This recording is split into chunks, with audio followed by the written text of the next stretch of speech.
कृपेने, सर्व साधू संतांच्या आशीर्वादाने,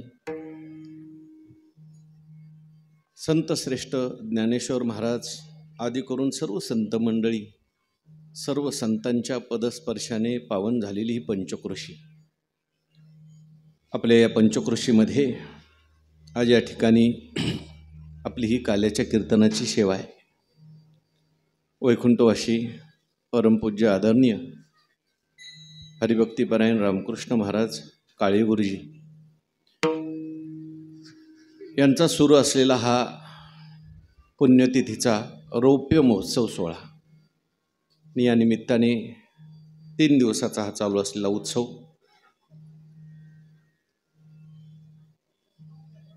श्री विठ्ठल रुक्मिणी आध्यात्मिक गुरुकुल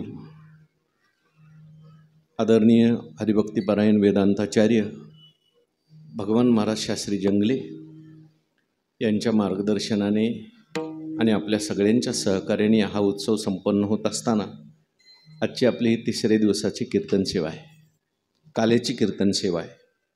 या सेवेकरता या ठिकाणी उपस्थित असलेली सगळी ज्येष्ठ श्रेष्ठ महाराज मंडळी, काही बसलेले आहेत, काही उभे राहिलेले आहेत, सर्व मृदंगाचार्य, गायनाचार्य, माझ्यासमोर उपस्थित असलेले सर्व श्रोते सज्जन आणि माता भगिनी, सर्वप्रथम सर्वांच्या चरणी मी मनोभावाने वंदन करतो. आपण सर्वांनी मिळून टाळी वाजून कीर्तनात सहभागी व्हायचं आहे. विठ्ठल विठ्ठल विठ्ठल विठ्ठल विठ्ठल विठ्ठल विठ्ठल.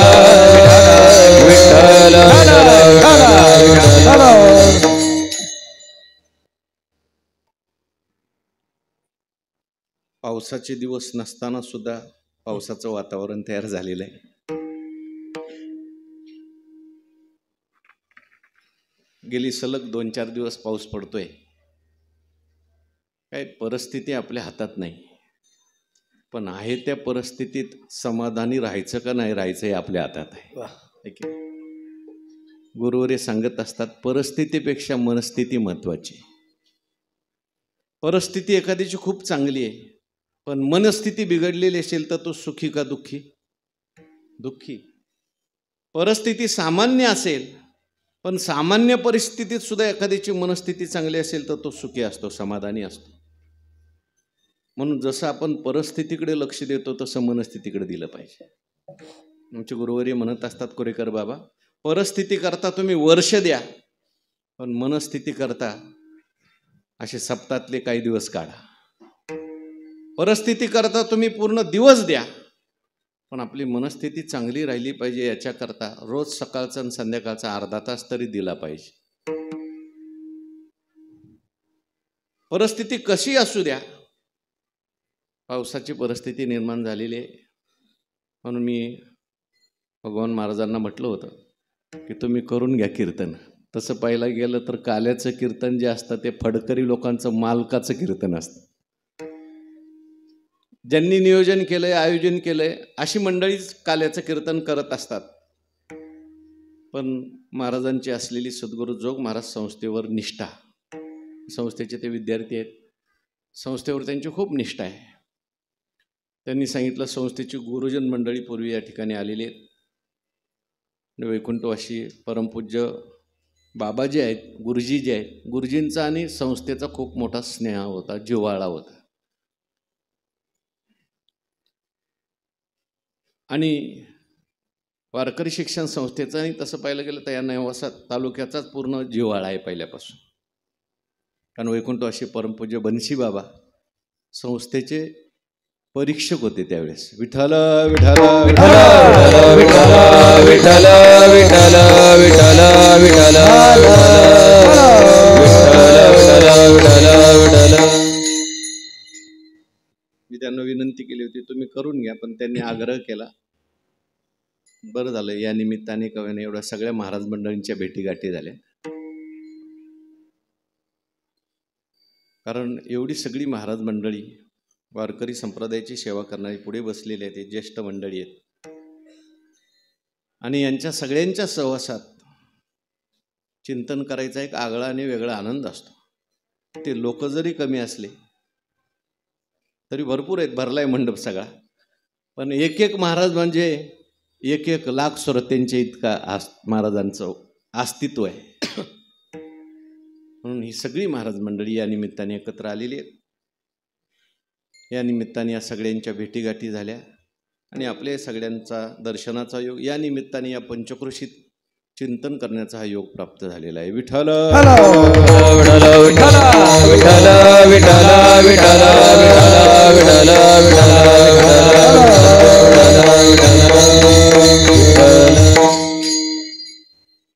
आणि विशेष म्हणजे या ठिकाणी मृदुंग नाद सुरू आहे. 1 2 4 इकडे आहेत आणि 4 इकडे, 6 12 पकवाजे आहेत. हा, हे 13 गुरुजी आहेत. नाही,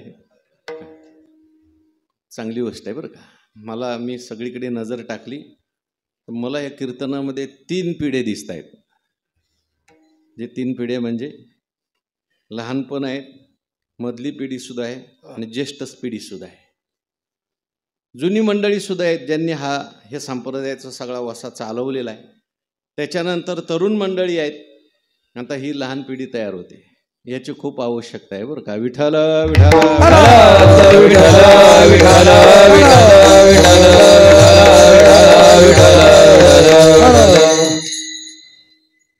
एक 2 महिन्यापूर्वी मी अमरावतीला कीर्तनाला गेलो होतो आणि त्या कीर्तनामध्ये जवळजवळ 500 विद्यार्थी टाळ घेऊन उभे राहिले होते, तरुण 10वीतले 12वीतले. मी सहज विचारलं, भाऊ 500 विद्यार्थी कसे काय, कुठून आणले एवढे?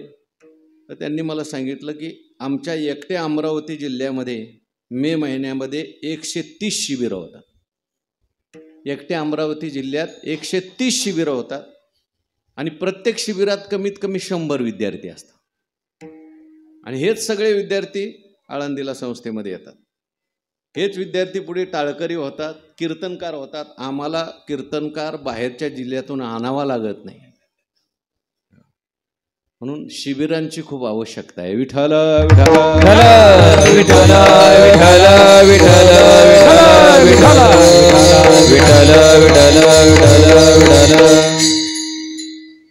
आपल्या या तालुक्यामध्ये ज्ञानेश्वरीची सेवा करणारी बरीचशी मंडळी आहेत. मी आवर्जून अनेक कीर्तनामध्ये काही गावांचा उल्लेख करतो, त्याच्यात नेवासाचा उल्लेख करतो. श्रोते कसे असले पाहिजेत, तुम्ही नेवासा तालुक्यात जाऊन कीर्तनाला बसलेल्या श्रोत्यांच्याकडे पहा. मंदिरात सुद्धा अनेक वेळा कीर्तनाचा योग आला, भागवताचा योग आला. इथे निंबारीलाही केलं होतं, मागे गोपाळपूरलाही भागवत झालं. तर श्रोते मंडळीमध्ये बरीचशी मंडळी असे आहेत, काही माता भगिनी असे आहेत की ते खालून ज्ञानेश्वरीच्या ओव्या सांगतात. याला सगळ्यांना कारण जर काय असेल, आपण सगळ्यांनी केलेली ज्ञानेश्वरीची सेवा आहे. विठ्ठल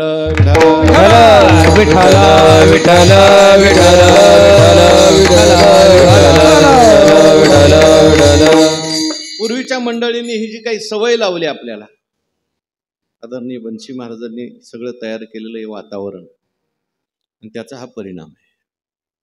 काही काही ठिकाणी खूप चांगले श्रोते आहेत बरं का. मी 1 महिन्यापूर्वी परभणीला कीर्तनाला गेलो होतो. कीर्तन होतं, एका मावशीने 1008 ज्ञानेश्वरीची पारायणे केली. म्हणून गेले गेले मी म्हटलं, मावशींचं मला दर्शन घ्यायचं आहे. मी दर्शन घ्यायला गेलो, म्हटलं मावशी मला तुमचं दर्शन घ्यायचं आहे. ते म्हटलं कशा करता, तुमचं कीर्तन आहे.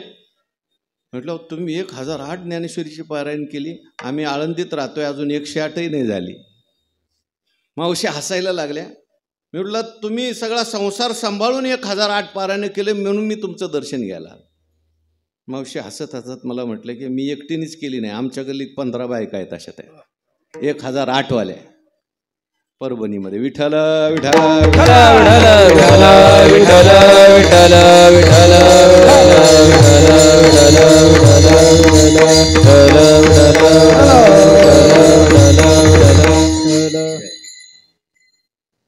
म्हणून या ठिकाणी हे जे वातावरण आहे हे एका दिवसात तयार होत नाही बरं का. वातावरण याच्याकरता संस्कार करावे लागतात.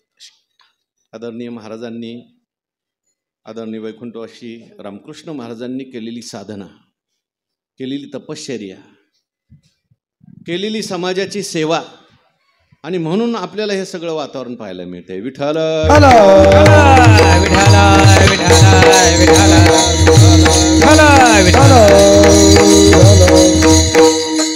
12 पकवाज आहेत, परंतु कीर्तनात विक्षेप होत नाही बरं का.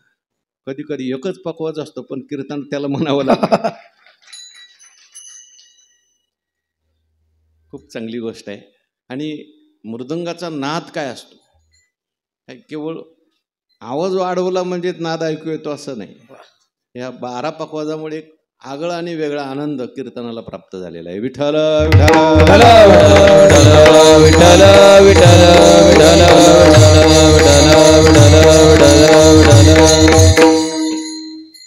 म्हणून खूप चांगली गोष्ट आहे. या ठिकाणी शिबिर सुद्धा सुरू आहे आणि मला या ठिकाणी सेवेची संधी प्राप्त झालेली आहे. आज आपलं हे काल्याचं कीर्तन आहे. अधिक प्रस्तावना मी न करता अभंगाच्या चिंतनाकडे वळतो. काला शब्दाचा अर्थच आहे ऐक्य, एकत्रीकरण.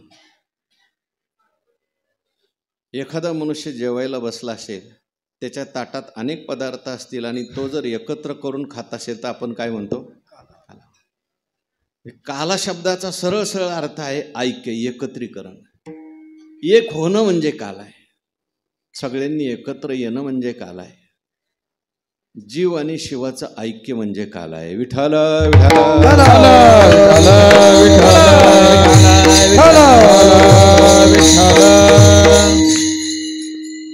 तीन प्रकारच्या काल्याचं वर्णन आपल्याला संत वाङ्मयामध्ये सापडतं. पहिला काला उपजोनिया पुढती येऊ, काला खाऊ दही भात. दही भाताचा काला संतांनी सांगितला. दही भाताचं भोजन म्हणजे सात्विक भोजन. आपल्या स्थूल शरीराकरता भोजनाची आवश्यकता आहे, सात्विक भोजनाची आवश्यकता आहे. म्हणून तो दही भाताचा काला या ठिकाणी सांगितला. जसं शरीराला भोजन आवश्यक आहे तसं मनाला सुद्धा भोजन आवश्यक आहे. शरीराला पंचपक्वान्नाचं भोजन आहे, पण मन माणसाचं जर अतृप्त असेल तर पंचपक्वान्न त्याला गोड लागत नाही. म्हणून मनाकरता भोजन, सूक्ष्म शरीराकरताही भोजन संतांनी तयार केलं. हरिनामाचा खिचडी काला, हरिनामाचा खिचडी काला, हरिनामाचा खिचडी काला, हरिनामाचा खिचडी काला, हरिनामाचा खिचडी काला. प्रेमे मोहिला साधने, प्रेमे मोहिला, प्रेमे मोहिला साधने. हरिनामाचा खिचडी काला, हरिनामाचा खिचडी काला, हरिनामाचा खिचडी काला. प्रेमे मोहिला, हरिनामाचा खिचडी काला. प्रेमे मोहिला, प्रेमे मोहिला, प्रेमे मोहिला साधने. हरिनामाचा खिचडी काला, हरिनामाचा खिचडी काला.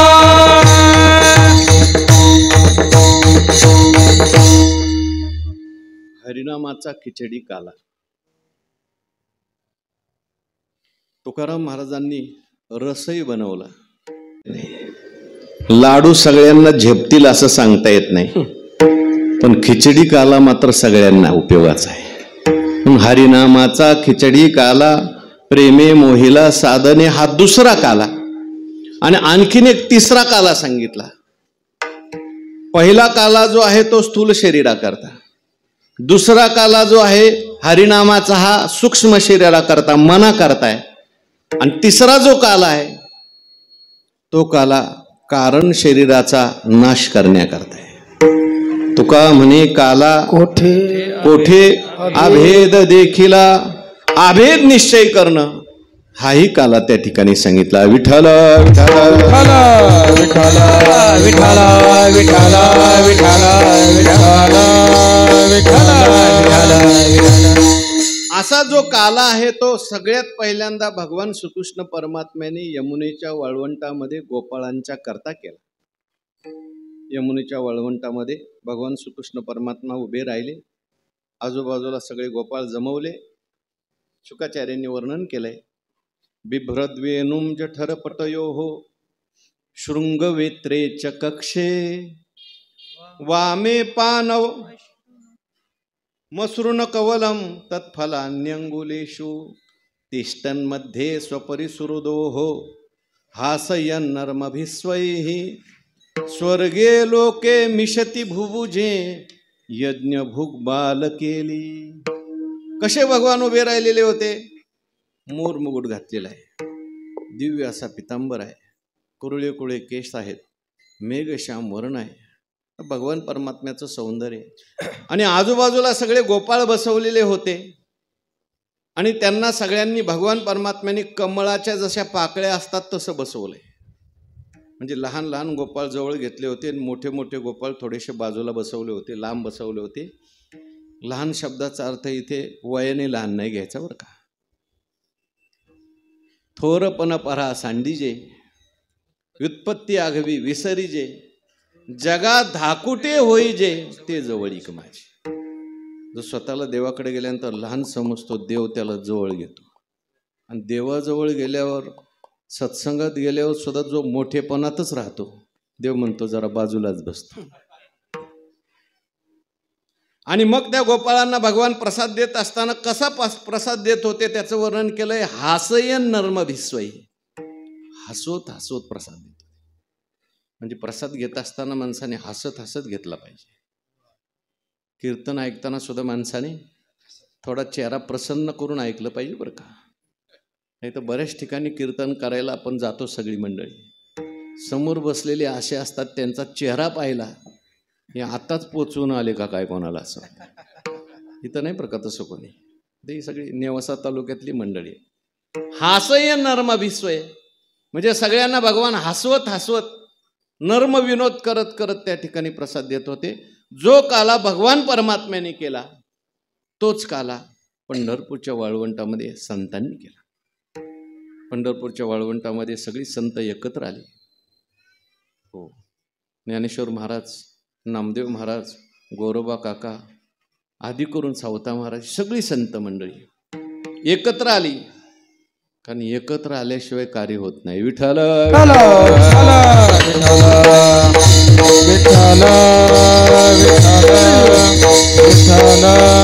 वैचारिक मतभेद काही असू द्या, पण चांगल्या कार्याकरता मात्र सगळ्यांनी काय झालं पाहिजे, एक आलं पाहिजे। हो, किती आनंद वाटतो बघा, सगळी महाराज मंडळी एका ठिकाणी पाहिल्यानंतर वेगळंच वातावरण तयार होतं। सगळी महाराज मंडळी एकत्र आली त्या काळामध्ये आणि मग काल्याचं कीर्तन, जनाबाईंनी नामदेव महाराजांच्या काल्याच्या कीर्तनाचं वर्णन केलंय। वैकुंठवासी गुरुनाम गुरु बंकट स्वामी महाराज एक जुनी चाल म्हणायची, एकची टाळी झाली चंद्र भागे वाळवंटी, चंद्र भागे वाळवंटी, एकच टाळी झाली चंद्र भागे वाळवंटी, चंद्र भागे वाळवंटी। सर्वांची एक टाळी झाली, वाजवा बरं टाळी। एक टाळी झाली म्हणजे एक विचार झाला। एकची टाळी झाली चंद्र भागे वाळवंटी, चंद्र भागे वाळवंटी, एकची टाळी झाली चंद्र भागे वाळवंटी, चंद्र भागे वाळवंटी।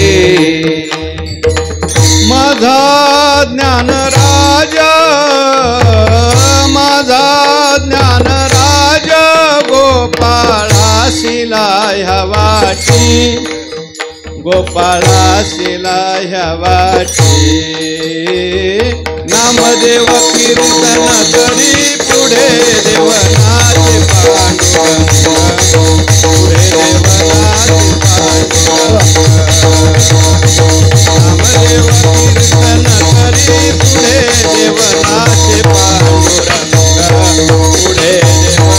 नाचे पांडुरंग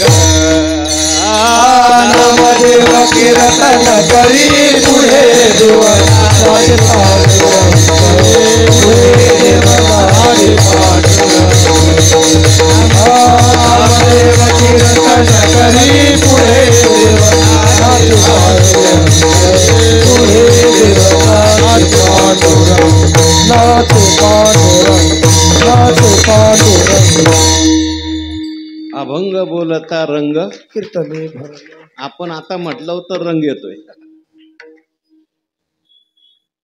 जो काला भगवान श्रीकृष्ण परमात्म्यांनी केला तोच काला पंढरपूरच्या वाळवंटात संतांनी केला. तोच काला सद्गुरु जोग महाराजांनी केला. तोच काला वैकुंठवासी बनशी महाराजांनी केला. तोच काला आदरणीय वैकुंठवासी रामकृष्ण बाबा यांनी केला. आणि तीच परंपरा आज तागायत आपण सुरू ठेवलेली. पण भगवान परमात्म्याने जो काला केला तो गोपाळांच्या करता केला. कोणाकरता केला? गोपाळांच्या करता केला बरं का. काल्याचं वर्णन असं आलंय, जेव्हा भगवान परमात्मा काला करत होते त्यावेळेस तो काला पाहण्याकरता कोण कोण आलं. आजी ओ सम्रावती काला पहावया येते देव विसरती. स्वर्गातून सगळे देव काला पाहण्याकरता आले. इंद्रदेव आले, ब्रह्मदेव आले, वरुण देव आले, सगळी मंडळी आली. पण यायला थोडं त्यांना उशीर झाला. काला सुरू झाला होता बरं का. इंद्रदेवाने पाहिलं, ब्रह्मदेवाने पाहिलं, काला तर सुरू झालेला आहे. भगवान परमात्मा त्या ठिकाणी गोपाळांना काला देतात. गोपाळांचं उष्ट भगवान परमात्मा खातात. गवळीयाची ताकपिरे कोण पोरे चांगली पाहता गोवळी खाय त्यांची उष्टावळी. ब्रह्मदेवाने पाहिलं एवढा मोठा भगवान परमात्मा, आम्ही एकदम सोवळ्या ओवळ्यात नैवेद्य दाखवतो तो खात नाही, नाही तो उष्ट कसं काय खातोय. भगवान परमात्मा त्या गोपाळांचं उष्ट खात होते.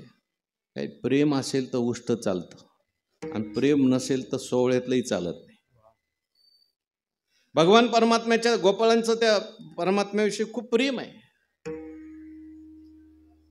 इतकं प्रेम आहे त्या गोपाळांना बाकीचं काहीच माहिती नाही. ज्यावेळेस भगवान परमात्म्याने त्यांना अन्न आणण्याकरता पाठवलं, ते गोपाळ गेले होते अन्न आणण्याकरता. ते पंडित लोक यज्ञ करत होते. तो यज्ञ पाहून गोपाळ परत आले. त्यांना अन्न त्या पंडितांनी दिलं नाही. एक गोपाळ भगवंताला म्हणायला लागला, कृष्णा आम्ही तिथं गेलो, भला मोठा मंडप होता आणि त्या मंडपात 5 खड्डे केले होते आणि त्या खड्ड्यामध्ये ही सगळी पंडित मंडळी तूप घालत होती. कृष्णा 5 खाणी उथळ दिसती, लहान आल्या भिंती त्याजवरी, घडी घडी बैसती, घडी घडी उठती, ते काय श्रीपती आम्हा सांग. ते खड्डे केले होते आणि त्या खड्ड्यावर भिंती केलेल्या होत्या आणि त्याच्यामध्ये तूप टाकायचे, त्याच्यामध्ये गवत टाकायचे. काय असतं असलं? नामदेव महाराज म्हणतात गोपाळांना यज्ञ सुद्धा माहिती नाही. काय चतुराई असे त्या गोपाळा भावाशी बोलायला नामा म्हणे. पण त्यांच्याकडे प्रेम आहे. भले त्यांचं वेदाध्ययन झालं नाही, भले त्यांना यज्ञ माहिती नाही, पण भगवंताविषयी असं काही प्रेम आहे की भगवान त्यांचं उष्ट खातोय. आणि म्हणून त्या ठिकाणी ब्रह्मदेवाला शंका निर्माण झाली की खरोखर हा भगवान आहे की नाही, थोडी परीक्षा पाहिली पाहिजे.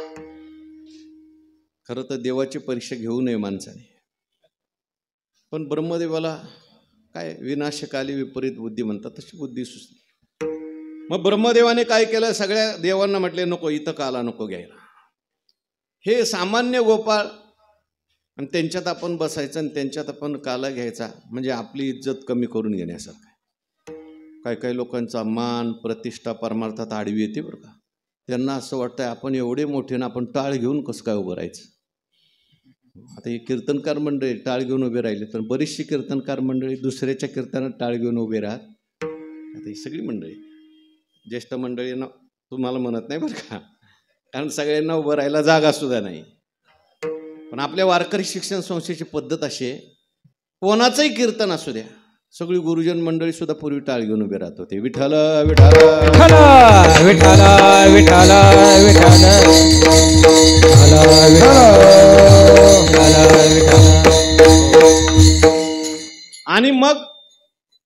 ब्रह्मदेवाला लाज वाटली, प्रतिष्ठा आडवी आली, मान आडवा आला.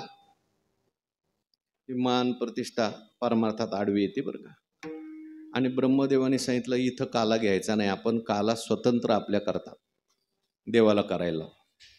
म्हणून ब्रह्मदेव वगैरे सगळी इंद्रदेव हे सगळी मंडळी जी आहेत काला घेण्याकरता म्हणून शेजारी एक यमुनेचा डोह होता तिथेच गेली. आणि तिथे ब्रह्मदेवाने सगळ्यांना माशाचं रूप घ्यायला सांगितलं. कशा करता म्हटले, आता हे काला संपल्यानंतर हात धुवायला इथे येते, आपल्याला सहजच काला मिळेल. म्हणजे मासा व्हायला तयार आहेत पण गोपाळ व्हायला तयार नाही. आता देव सुद्धा हुशार आहे. देव म्हटले तुम्हाला इथे येऊन काला घ्यायची लाज वाटते ना, मी तुम्हाला काला देणार नाही. लाजे त्यासी वाटा नाही. जो परमार्थाला लाजतो ना त्याला परमार्थाचा आनंदाचा वाटा कधीच मिळणार नाही. म्हणून परमार्थ करताना माणसाने कधी लाजायचं नाही. आणि मग वाट बघून थकले कोण? ब्रह्मदेव. आणि काला आपल्याला मिळाला नाही म्हणून ब्रह्मदेवाला राग आला. म्हटलं मला मिळाला नाही ना, तुम्हाला तरी कसा मिळतोय बघू. काय कायचा स्वभाव लय विचित्र असतो. मला नाही मिळालं ना दुसऱ्याला कसं मिळतंय पाहतोच. मला बोलवलं नाही ना त्यांचा सप्ताच कसा होतोय बघतो. अशी वृत्ती. ब्रह्मदेव आता एवढा मोठे देव आहेत पण देव झाला म्हणजे वृत्ती जाते असं नाही. विठ्ठल विठ्ठल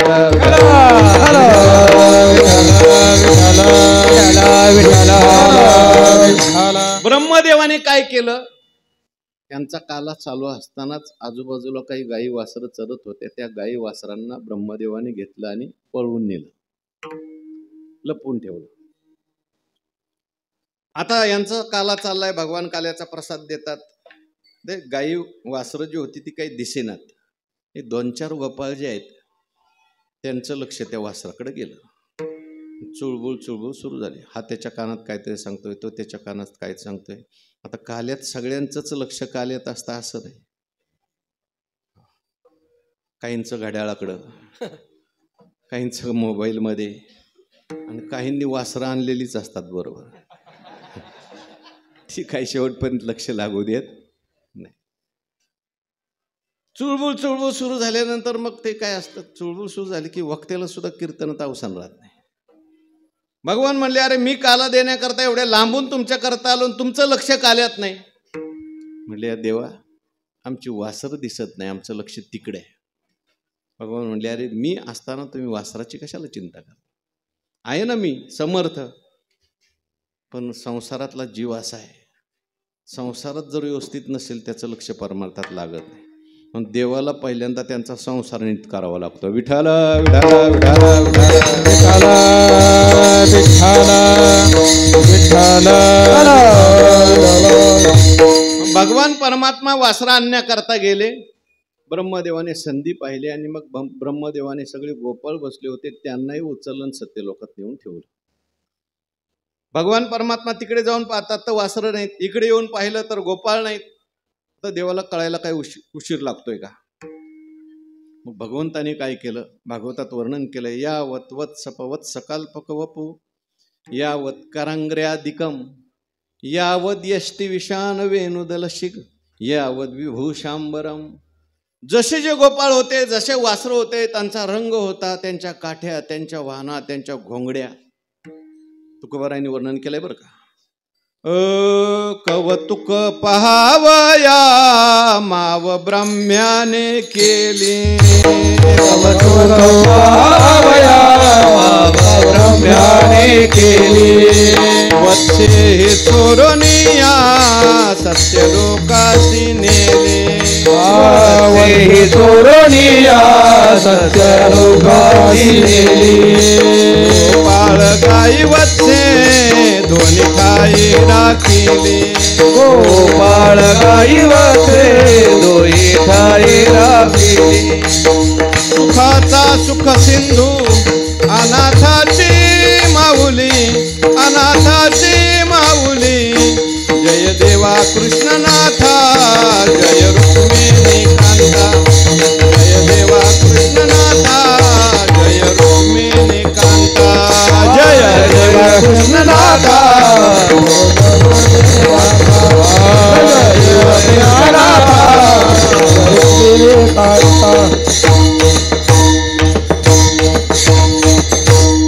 ब्रह्मदेवाचा गर्व परिहार झाला.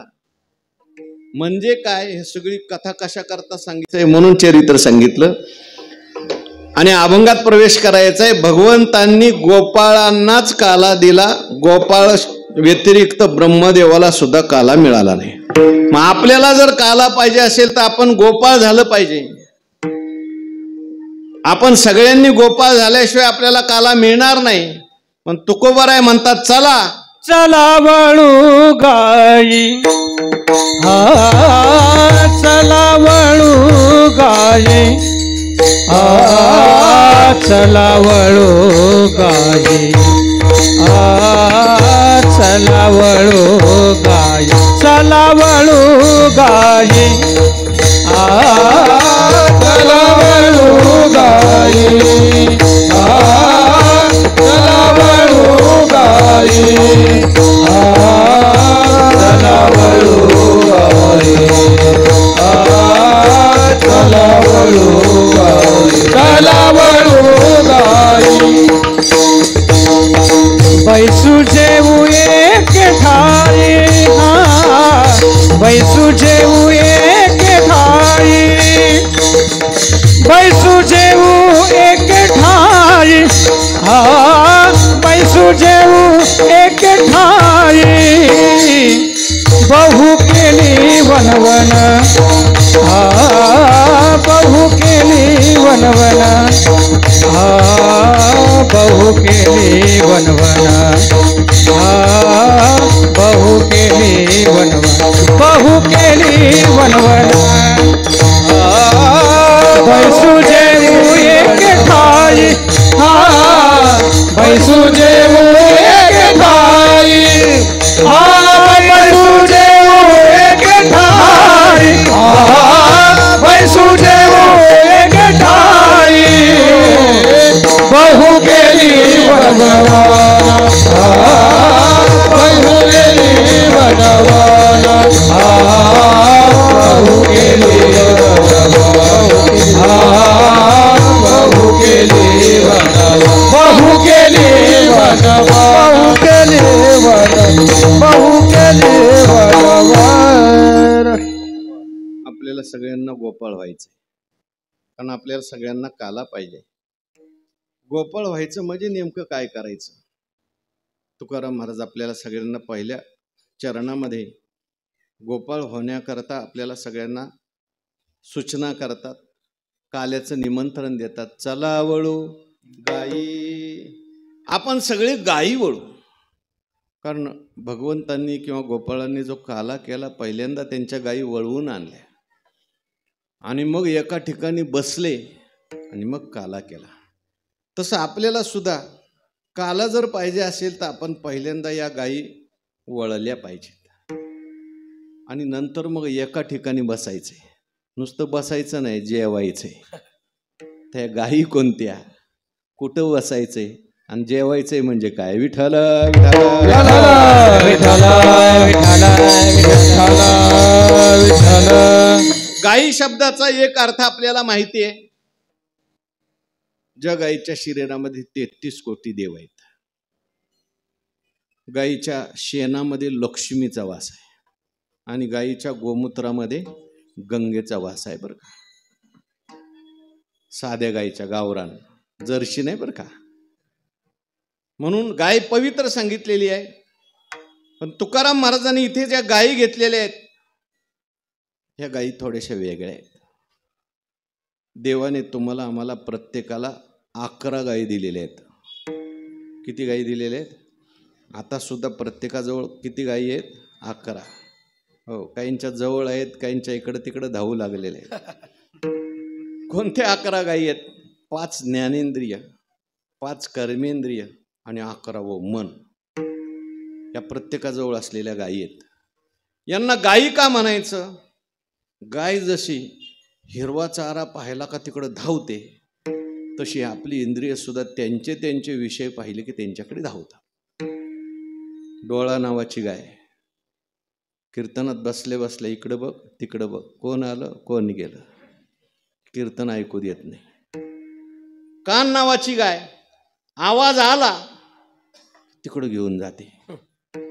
नाक नावाची गाय, फोडणीचा वास आला मग ते महाराज कधी ओळखतायत काय माहिती. आता जीभ नावाची गाय आहे, फारच अवघड आहे बरं. काही डॉक्टरनी सांगितलेलं असतं तुम्हाला डायबिटिक झालेला आहे, तुम्ही गोड खाऊ नका, पण दुसऱ्याच्या ताटातला गुलाबजामुन पाहिला की ती जीभ नावाची गाय ऐकत नाही. म्हणते मला सुद्धा एक वाडाच. घरातले म्हणतात अहो तुम्हाला डॉक्टरनी खायला नाही सांगितलं. अरे असंही मारायचंय आणि तसंही मारायचंय. वाडा एक गोळी मी जास्त घेईल. जीभ नावाची गाय ऐकत नाही. आणि सगळ्यात विचित्र गाय जर कोणती असेल, मन नावाची गाय. ज्ञानोबारायांनी वर्णन केले बघ, हे मन कैसे केवढे पाहो जाता तरी न सापडे, एरवी रहाटावया थोडे त्रैलोक्या, हे ऐसे कैसे घडेल जे मरकट समाधी येईल, का राहो मनतलिया राहील महावातू, हे बुद्धी ते सळी निश्चया ते टाळी, धैर्यशी हातफळी मिळवून असे. मन फार विचित्र आहे. बसल्या बसल्या 10 वेळा घरी जाऊन येत आहे.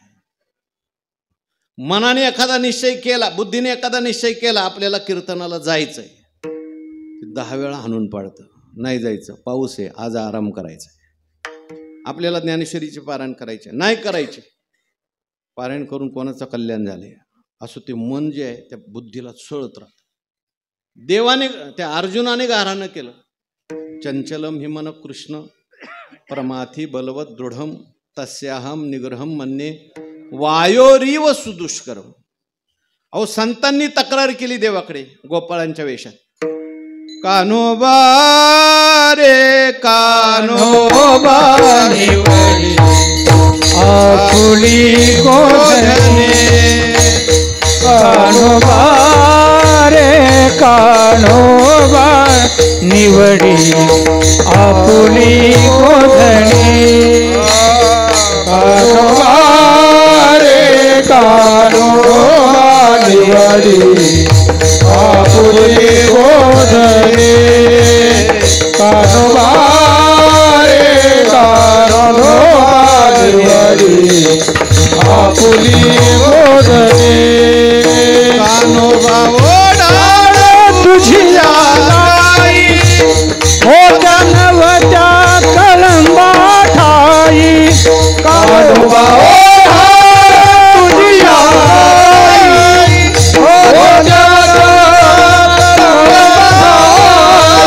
शिव्या देती तुझी आई, शिव्या देती तुझी आई, कान्होबा कान्होबा कान्होबा कान्होबा कान्होबा कान्होबा कान्होबा रे कान्होबा निवडी आपुली गोधणी, कान्होबा रे कान्होबा निवडी आपुली गोधणी, कान्होबा रे कान्होबा निवडी आपुली गोधणी, कान्होबा रे कान्होबा निवडी आपुली गोधणी, आपुली गोधणी.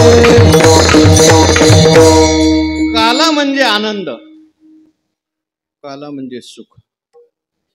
आनंद सुख आपल्या जवळच आहे. आपल्या जवळ आहे म्हणण्यापेक्षा सुख हे माणसाचं जीवाचं स्वरूप आहे बरं का. जीव सुखरूप आहे. ममैवांशो जीवलोके जीवभूत सनातना मनःषष्ठानि इंद्रियानी प्रकृती स्थानी कर्षती.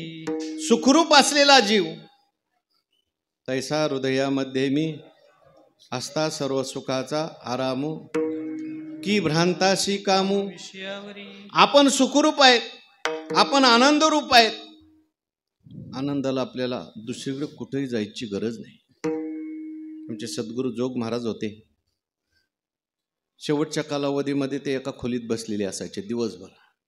संध्याकाळी बाहेर यायचे. बाहेर आल्यानंतर त्यांचा चेहरा पाहिलात लोक आनंदी व्हायचे. लोक म्हणायचे का हो महाराज तुम्हाला दिवसभर बोलायला कोण नाही, वाचायला काय नाही, तरी सुद्धा तुम्ही एवढे आनंदी कसे काय? ते हसायचे. जोग महाराज म्हणायचे, तुला कोणी सांगितलं सुख दुसरीकडे आहे म्हणून? आनंदाच्या कोटी साठविल्या आम्हा पोटी. अरे आपण आनंदरूप आहोत, सुखरूप आहोत. खरं सांगू का, महत्वाचं वाक्य आहे, ऐका. सुखरूप असलेल्या जीवाला सुखाची इच्छा होणं हे त्याच्या दुःखाचं कारण आहे. विठ्ठल विठ्ठल विठ्ठल विठ्ठल विठ्ठल विठ्ठल. तो सुखरूप आहे, आनंदरूप आहे. रोज आपण झोपतो. माणसाला झोपेत सुख वाटतं का दुःख वाटतं? तुम्ही झोपता का नाही कोणी? झोपेत माणसाला सुख वाटतं का दुःख वाटतं? सुख वाटतं. म्हणतो कीर्तनात सुद्धा बरेचसे झोपतात. आता झोपेत जे सुख आहे ते कोणत्या विषयापासून प्राप्त होतं? एखाद्या माणसाला सांगायचं, तुला जे काही पाहायचंय ते पहा, खायचंय ते खा, वाचायचंय ते वाच, सगळं तुला देतो, फक्त झोपायचं नाही. तो मनुष्य किती दिवस राहील सांगा? 1 दिवस, 2 दिवस, तिसऱ्या दिवशी म्हणेल सगळं बाजूला करा आणि मला झोपू द्या. आणि मग झोपतो. झोपल्यानंतर मग सुखी होतो. माणसाला देवाने झोप का दिली माहिती का? सुख तुझ्या जवळ आहे, बाहेर नाही, हे दाखवण्याकरता झोप दिली. आणि सुख सगळं धरण्यात नाही, सगळं सोडण्यात आहे. झोपेमध्ये विषय नाही, झोपेमध्ये इंद्रिय नाही, झोपेमध्ये मन सुद्धा अज्ञानात लीन होतं. विठ्ठल विठ्ठल विठ्ठल विठ्ठल विठ्ठल विठ्ठल विठ्ठल विठ्ठल. मग आपण सुखरूप असताना, सुख आपल्या जवळ असताना आपलं सुख आपल्याला का मिळत नाही? त्याचं कारण आहे आपली इंद्रिय बहिर्मुख झाली. त्या गायी ज्या आहेत ना, इंद्रिय रूपी गायी, सारखे आपल्याला बाहेर घेतात. पण ज्ञानोबाराय म्हणतात, आत्मप्रभा नित्य नवी, हृदयी करोनी ठाण देवी, जो इंद्रियाशी चोरोनी जेवी, तयाशीच फावे. जो इंद्रिय अंतर्मुख करतो त्याला सुख प्राप्त होत असतं. म्हणून तुकोबाराय म्हणतात, चला वळू गाई, बैसू जेऊ एके ठाई. एक असलेला परमात्मा तिथे बसायचंय आणि जेवायचंय. पहिल्यांदा गायी वळायच्यात म्हणजे अंतर्मुख व्हायचंय. आपली इंद्रिय जी बाहेर गेलेली असतात ती सगळी इंद्रिय देवाकडे आणायची. डोळा म्हटलं की पाहणार, त्याला सांगायचं डोळे तुम्ही घ्या रे सुख. कान म्हटलं की ऐकणार, तुम्ही ऐका रे कान. मन म्हटलं की धावणार, मना तेथे धाव घेई, राही विठोबाचे पायी. आणि मग ही इंद्रिय अंतर्मुख करायची. या गायी पहिल्यांदा वळवून आणायच्या. पण नुसते वळवून आणून चालत नाही बरं का गायी, त्यांना बांधावं लागतं. आपण सगळी शेतकरी मंडळी आहोत. गायी समजा गेल्या शेतात दुसऱ्याच्या, आपण ओढून आणल्या आणि गोठ्यात आणल्या आणि तशाच सोडून दिल्या तर काय होईल? गायी परत जातील. म्हणून गायी नुसत्या ओढून आणून चालत नाही, त्यांना बांधावं लागतं. बरोबर.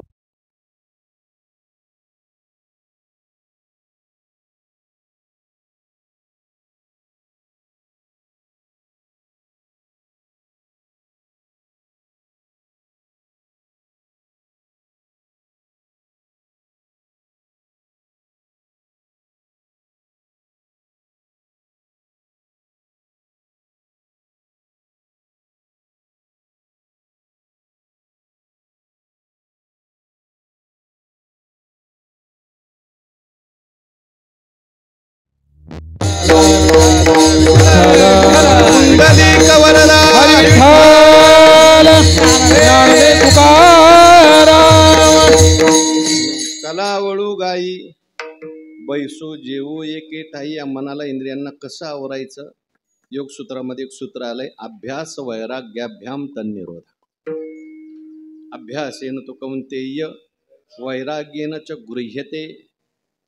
तुकाराम महाराजांनी एकाच चरणात अभ्यासही सांगितलंय, वैराग्य सांगितलंय. चला वळू गाई हे वैराग्य आहे, आणि बैसू जेवू एके ठाई हा अभ्यास आहे. एका ठिकाणी बसायचंय आणि जेवायचंय बरं का. एक असलेला परमात्मा त्या स्वरूपाचा बोध करून घ्यायचा आहे आणि जेवायचंय म्हणजे परत ज्ञानोत्तर भक्ती करायची बरं का. वैकुंठवासी परमपूज्य मामासाहेब दांडेकर असं सांगायचे, ते म्हणायचे काही बसतही नाहीत, जेवतही नाहीत. काही बसतात पण जेवत नाहीत, काही जेवतात पण बसत नाहीत, आणि काही बसतातही जेवतातही. याच्यात सगळे शास्त्रकार आले. विठ्ठल विठ्ठल विठ्ठल विठ्ठल विठ्ठल विठ्ठल विठ्ठल. आणि असं जर तुम्ही केलं नाही तर काय होईल? दुसरं चरण. बाहू केली वन वन, बाहू केली वन वन, बाहू केली वन वन, बाहू केली वन वन, बाहू केली वन वन, बाहू केली वन वन, बाहू केली वन वन, बाहू केली वन वन. पायी पिटी झाला सीन, पायी पिटी झाला सीन, पायी पिटी झाला सीन, पायी पिटी झाला सीन. बाहू केली वन वन, बाहू केली वन वन, बाहू केली वन वन, बाहू केली वन वन, वन वन. आतापर्यंत आपण खूप वनवन केली. एक असतो गोपाळ आणि एक असतो गोराखी. गोपाळ जो असतो तो गोपाळ पुढे चालतो आणि त्याच्या मागं गायी चालतात, त्याला काय म्हणायचं? गोपाळ. जो पुढे चालतो काठी घेऊन, त्याच्या मागं सगळ्या गायी चालतात, त्याला म्हणायचं गोपाळ. आणि गोराखी कोणाला म्हणायचं? गायी पुढे चालतात आणि गायींच्या मागं मागं चालतो तो गोराखी. आपण गोपाळ का गोराखी हे आपला पण ठरवा. आपल्या मागं सगळी जर इंद्रिय येत असतील, आपण म्हटलेलं ऐकत असतील, आपण गोपाळ. आणि आपण इंद्रियांच्या मागे जात असू, डोळा म्हणेल तिकडे जायचं, कान म्हणेल तिकडे जायचं, जीभ म्हणेल तसंच खायचं, समजायचं आपण अजून गोराखी आहेत, आपल्याला काला मिळणार नाही. गोराखी झाल्यानंतर काय होईल? बहु केली वनवन. या गायी वनावनात जातात, कधी शब्दाच्या वनात, कधी रूपाच्या वनात, कधी स्पर्शाच्या वनात, आणि आपल्याला तिकडे फिरवतात. आजपर्यंत आपण एवढी वनवन केली, तुकाराम महाराज म्हणतात काय मिळालं सांगा? गायींच्या पाठीमागून जाऊन काय मिळालं? थोडंसं सुख मिळालं. बहु केली वनवन, पायपिटी झाला शीन. नुसती पायपिटी झाली आणि नुसता शीन झाला. काही काही लोकांना विचारलं, ते म्हणतात 70 वर्ष झाली पण अजून काहीच भेटलं नाही. का? गायींच्या मागे गेला, इकडे देवाकडे आलाच नाही. म्हणून बहु केली वनवन, पायपिटी झाला शीन. तुकाराम महाराज म्हणतात, काही गोपाळ असं म्हटले की आम्हाला खेळून आनंद घ्यायचा आहे. त्या महाराज म्हणतात, खांदी भार पोटी भूक, काय खेळायाचे सुख. कर्तृत्वाचा अहंकार हा भार आहे आणि फलाची इच्छा हीच पोटातली भूक आहे. कर्म करा. कर्म करणं म्हणजे एक प्रकारचा खेळच आहे. काही लोकांना चांगलं खेळता येतं, काही लोकांना खेळता येत नाही. काही लोक मोठा मोठा संसार करतात, सगळे देशाचं राजकारण सांभाळतात, सगळी देशाची व्यवस्था सांभाळतात, पण त्यांच्या चेहऱ्यावर आनंद असतो. 100 लोकांचं कुटुंब सांभाळणारी माणसं आहेत, पण चेहऱ्यावर आनंद आहे. त्यांना जर विचारलं एवढं 100 लोकांचं कुटुंब सांभाळता आनंदी कसे काय, ते म्हणतात आम्ही काय करतो, करता करविता देव आहे असं म्हणणारा आनंदी असतो, कारण त्याला खेळायचं कळलं. आणि काय काय लोक 10 बाय 10चीच खोली आणि घरात विठोबा रुक्माई दोघंच, मग रोज कटकटीन रोज भांडणं. समजायचं कसं खेळायचं यांना कळलं नाही. खेळ म्हणजे संसार आहे, कर्म आहे. म्हणून खेळत असताना खांद्यावर भार नको, म्हणून संतांनी खेळाचे अभंग लिहिली बरं का. खेळे काना होतो तो तो होतो तो तो होतो तो तो तो तो तो तो खेळे कानोबा हमा मातू घाली. खेळत असताना तू तू म्हणत खेळायचं. आपल्याला तू तू म्हणत खेळायची सवय का मी म्हणत खेळायची सवय? मी म्हटलं की भांडणं आली. विठ्ठल विठ्ठल विठ्ठल विठ्ठल विठ्ठल विठ्ठल विठ्ठल विठ्ठल विठ्ठल. आणि हे सगळं करण्याकरता माणसाने उशीर करू नये. शेवटचं चरण.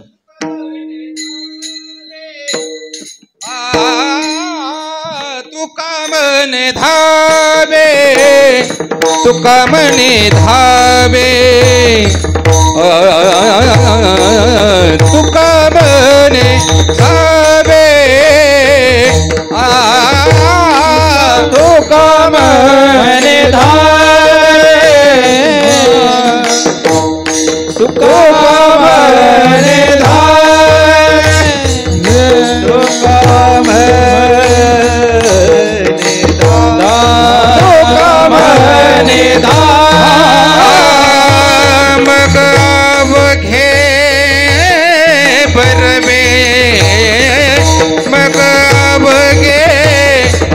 परवे बभो केले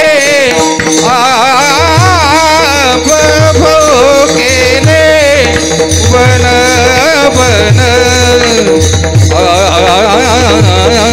बभो केले केले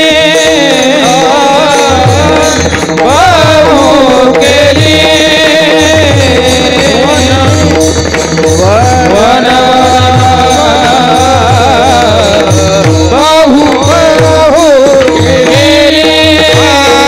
पाय पेटे झालासीन पाय पेटे झालासीन बभो केले बभो केले वन वन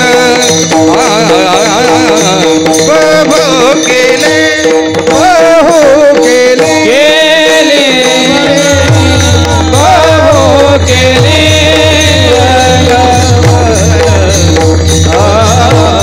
बभो केले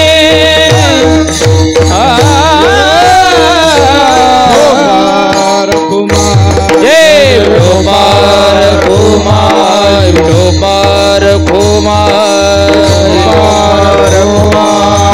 कुमार कुमाई गोपार कुमाई गोपार कुमाई गोपार कुमाई गोपार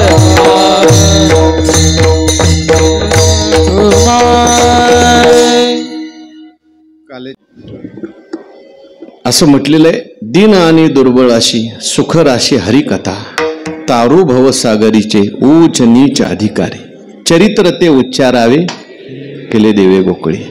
केवळ आपण चरित्र जरी ऐकलं तरी सुद्धा मनुष्य पवित्र होऊन जातो. हो, संतांनी असं म्हटलंय, काही साधू संतांचं असं मत आहे, देवाचं चोरीचं चरित्र ऐकलं तर मनुष्य चोरी केल्याच्या दोषातून मुक्त होतो. तुम्ही म्हणाल बरं झालं आम्हाला सांगितलं, त्याच्याकरता नाही बरं का. हो, पुतना उद्धाराचं चरित्र ऐकलं तर मनुष्य मद्यपान केल्याच्या दोषातून मुक्त होतो. देवाची रासलीला जर ऐकली तर मनुष्य व्यभिचार केल्याच्या दोषातून मुक्त होतो. विठ्ठल विठ्ठल विठ्ठल विठ्ठल विठ्ठल विठ्ठल विठ्ठल. ब्रह्माने चोरी करी, देव आणि व्यभिचारी, पुत्र कलत्र आणि ब्रह्मचारी हेही परी दाखविली. भगवान परमात्म्याने असं दिव्य चरित्र केले. सगळ्यांना ध्यान करण्याकरता चरित्र. जन्म कर्म च मे दिव्यम एवं यो वेत्ति तत्वतः. भगवान म्हणतात माझं जन्म आणि कर्म दिव्य आहे. माझे अजत्व जन्मने, अक्रियत्वेची कर्म करणे, हे अविकार जो जाणे तो परममुक्त. हे मज चिस्तव जाहले परी म्या नाही केले, ऐसे जेणे जाणितले तो सुटला. फार सुंदर चरित्र आहे.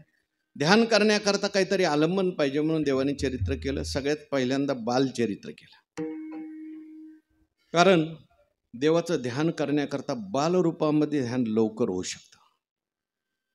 प्रत्येकाच्या घरामध्ये लहान मुलं आहेत. एखाद्याला देवळात जरी जाता आलं नाही, त्याने आपल्या मुलात जरी देवाला पाहिलं तरी त्याला मुलाला सांभाळणं हे सुद्धा भक्ती होऊ शकतं. म्हणून देवाने बालचरित्र केलंय. विठ्ठल विठ्ठल विठ्ठल विठ्ठल विठ्ठल. परब्रह्म निष्काम तो हा गवळ्या घरी, वाक्यावाळे अंधू कृष्ण नवनीत चोरे, परब्रह्म चोरे. परब्रह्म निष्काम तोहा गवळ्या घरी वाक्यावाळे कृष्ण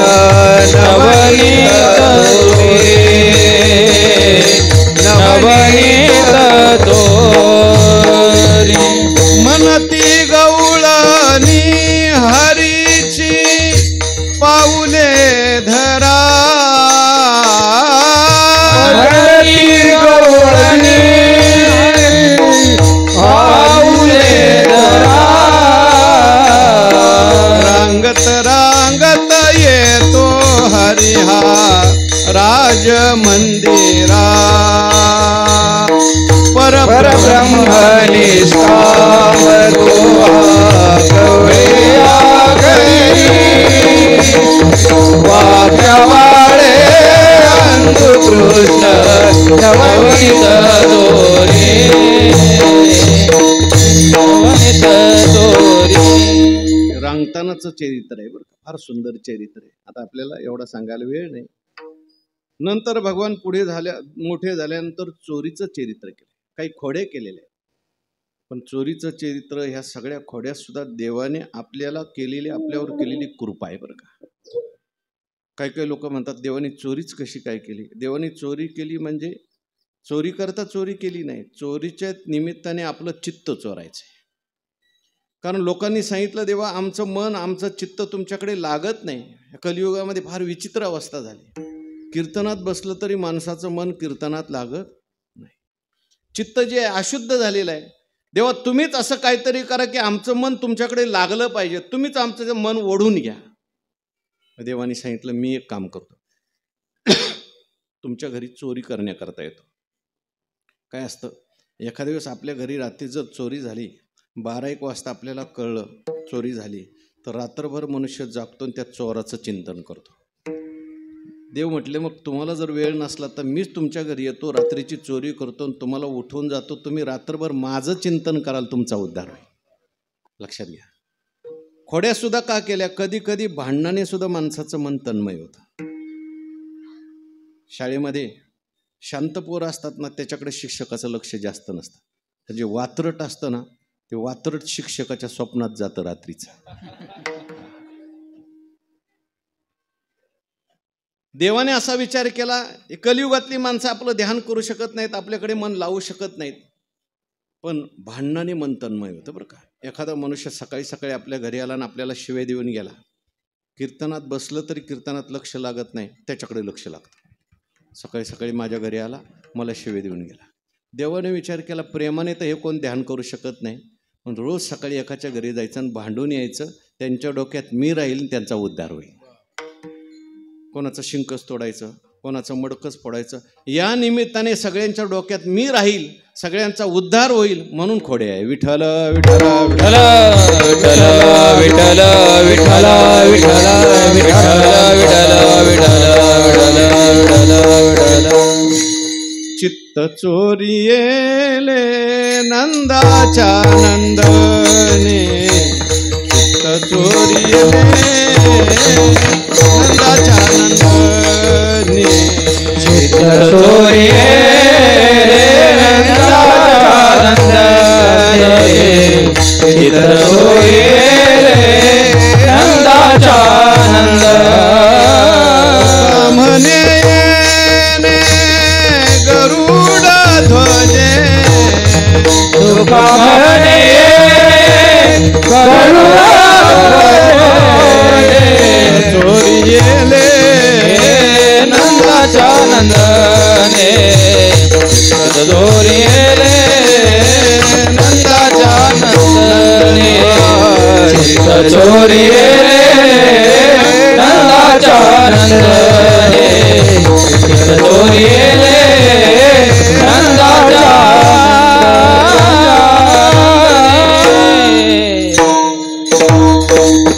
अनेक खोड्या अनेक गाराणी येऊ लागली. कोण कोण गाराने सांगण्याकरता येतं म्हणून देव सुद्धा यशोदेच्या पदराखाली लपून यायचे आणि गारानं सांगायला ती गोपिका लागली की असा पदवर करून बघायची. गोपिकेने भगवंताला पाहिलं की ती गारानं सांगायचंच विसरून जायची. यशोदा म्हणायची तू गारानं सांगायला आली का ह्याला बघायला आली? मनातल्या मनात म्हणायची खरं तर मी ह्यालाच बघायला आलेली. गारानं म्हणजे निमित्त आहे. अशा अनेक खोड्या केल्या, अनेक गाराणी संतांनी वर्णन केले आणि सगळ्यांचं चित्त चोरण्याकरता पुढे भगवंताने मधुर अशी वेणुवादन केली, अनेक प्रकारचे खेळ खेळले आणि शेवटी भगवंतांनी सगळ्यांना बसवलं आणि काल्याची लीला केली. शुकाचार्यांनी वर्णन केले. भगवान परमात्मा मध्यभागी उभे राहिले, सगळे गोपाळ, आणि सगळ्यांना भगवान परमात्म्याने काल्याचा प्रसाद दिला. सगळ्या गोपाळांनी भगवंताचा जय जयकार केला. पुंडलिक वरदारी विठ्ठल श्री ज्ञानदेव गोपाल कृष्ण भगवान की जय. ज्ञानेश्वर माऊली ज्ञानराज माऊली ज्ञानेश्वर माऊली ज्ञानराज माऊली ज्ञानेश्वर माऊली ज्ञानराज माऊली ज्ञानेश्वर माऊली ज्ञानराज.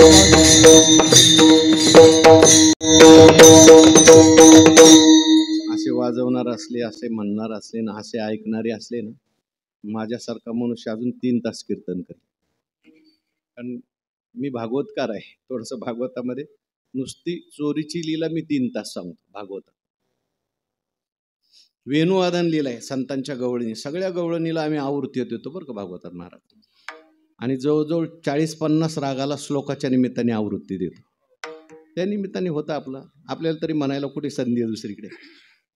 पण आज काय झालं नेमकं, आळंदीला माऊलीच्या मंदिरात रोजची माझ्याकडे प्रवचन सेवा आहे संस्थेच्या वतीने. गेली 6 वर्ष ती सेवा माझ्याकडे आहे. रोज 4 ते 5 असते.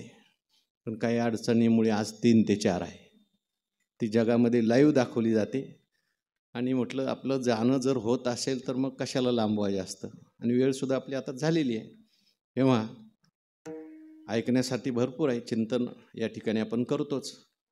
ते आळंदीतलं जे प्रवचन आहे ते रोज ज्ञानेश्वर महाराज संस्थान आळंदी त्यांच्या यूट्यूबवर आणि फेसबुकवर रोज असतं. किंवा माझं जरी नाव टाकलं तरी तुम्हाला रोज प्रवचन ऐकायला मिळेल. जवळजवळ 18 अध्याय ज्ञानेश्वरीचे आहेत. आता सध्या 18वा अध्याय चाललेला आहे. त्याच्यामध्ये भागवतसुद्धा आहे, रामायणसुद्धा आहे. माझ्या नावाचं जे चॅनल आहे त्याच्यामध्ये आपण ते ऐका. भागवत खूप विस्ताराने केलेलं आहे. जवळजवळ चोरीची लीला 3 तास आहे. वेणुगीत 3 तास मी सांगितलं आळंदीच्या भागवतामध्ये. तेव्हा झालेली सेवा सर्व संतांच्या चरणी, गुरुवर्यांच्या चरणी या ठिकाणी समर्पित करतो. आणि याच ठिकाणी माझ्या सेवेला मी पूर्ण विराम देतो. विठ्ठल जय जय जय विठ्ठल जय जय विठ्ठल जय विठ्ठल जय जय विठ्ठल विठ्ठल जय जय विठ्ठल जय जय विठ्ठल विठ्ठल जय जय विठ्ठल. लांबविले दुरी होतो तिघांची निवरी. तुम्ही वागे चोहीकडे मुख पसरून वाहत्या दारा घ्या रे दोहीच्या कोपरा. तुम्ही भारे चोहीकडे मुख पसरून गडे. तुम्ही भारे चोहीकडे कंठी धरिला कृष्णमणी अवघाजनी प्रकाश. वाटो एकमेका वैष्णवा